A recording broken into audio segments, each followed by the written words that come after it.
Hello, स्वागत है आपका अपने YouTube channel Burnpur BKS tutorial पर। मैं विकास उपस्थित हूँ एक नई वीडियो के साथ। आज के इस वीडियो में हम लोग बात करेंगे reduced syllabus of education of class 12th for 2021 West Bengal. अर्थात वेस्ट बंगाल बोर्ड का चूंकि रूटीन पब्लिश हो चुका है, रिड्यूस सिलेबस पब्लिश हो चुका है। कोरोना काल की वजह से जो एग्जाम संभव नहीं हुआ कि पूरे ही सिलेबस का लिया जाए, तो हर एक विषय का कुछ ना कुछ जो है चैप्टर्स को डिडक्ट कर दिया गया है, रिड्यूस कर दिया गया है। ठीक उसी प्रकार एजुकेशन के भी कुछ चैप्टर्स जो हैं वो रिड्यूस किए गए हैं। तो आज इसको ही डिस्कस करेंगे सिलेबस को, और कल से जो है प्रत्येक टॉपिक पर एक नियमित जो है वीडियोस जो है अपलोड होती रहेंगी। आप लोगों को सारे वीडियोस जो है एक पर एक मिलते रहेंगी।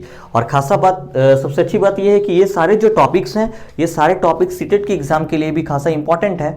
अर्थात जो सीटेट देने के लिए अभ्यर्थी हैं, जो सीटेट देना चाह रहे हैं या जिनका एग्जाम है 31 जनवरी को, वे भी जो इन टॉपिक्स को रेगुलरली फॉलो कर सकते हैं। तो सबसे पहले बात करते हैं ग्रुप ए की। इसमें टोटल 4 ग्रुप है, group A, group B, group C और ग्रुप डी। तो ग्रुप ए में हम लोगों के पास 3 चैप्टर्स हैं, learning, mechanism of learning, statistics in education, अर्थात सीखना, सीखने की विधियां या सिद्धांत, और साथ ही साथ है शैक्षिक सांख्यिकी, अर्थात शिक्षा में सांख्यिकी का भूमिका। तो कहीं ना कहीं ये जो 3 चैप्टर है, ये तीनों एज यूजुअल उसी तरह से है, इसमें से कोई भी चैप्टर रिड्यूस नहीं हुआ है। अर्थात ग्रुप ए में हमें तीनों ही चैप्टर्स पढ़ने हैं, तीनों चैप्टर्स के कंप्लीट टॉपिक हमें पढ़ना है एग्जाम के लिए। ठीक है, अब बात करते हैं ग्रुप बी की। ग्रुप बी में हम लोगों के कुल 1, 2, 3, 4, 5 चैप्टर्स हैं। अर्थात 3 हम लोगों ने ग्रुप ए में देखा, और ग्रुप बी में चैप्टर 4 से स्टार्ट है, 4, 5, 6, 7, 8।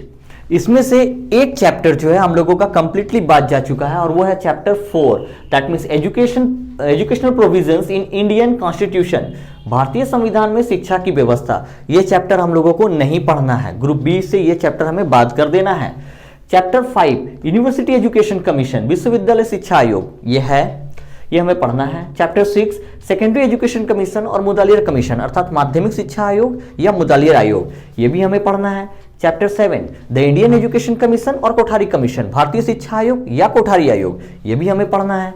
और 8वां जो है वो है नेशनल एजुकेशन पॉलिसी या राष्ट्रीय शिक्षा नीति 1986 हमें पढ़ना है, या फिर उसी को हम लोग बोलते हैं NEP 1986। अब बात करते हैं ग्रुप सी की। अब बात करते हैं ग्रुप सी और ग्रुप डी की। ग्रुप सी में 2 चैप्टर है और ग्रुप डी में भी 2 चैप्टर्स हैं। ग्रुप सी में है chapter 9 education for the differently abled children, विभिन्न योग्यता वाले बच्चे। चैप्टर 10 है यूनिवर्सलाइजेशन ऑफ प्राइमरी एजुकेशन और UPE, प्राथमिक शिक्षा का सार्वभौमिकीकरण। ग्रुप डी का जो पहला चैप्टर था chapter 11 global vision of education, शिक्षा का वैश्विक दृष्टिकोण।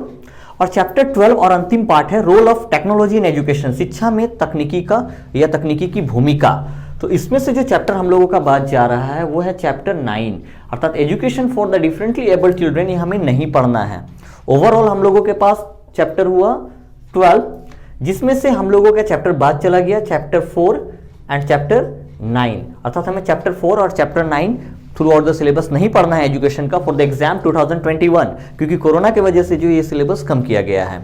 अब यहाँ बात होती है कि हमारा एग्जाम कितने नंबर का होगा। तो हमारा एग्जाम जो है वो 80 नंबर का ही होगा रिटन, और 20 नंबर का जो प्रोजेक्ट जमा लिया जाता है वो प्रोजेक्ट होगा।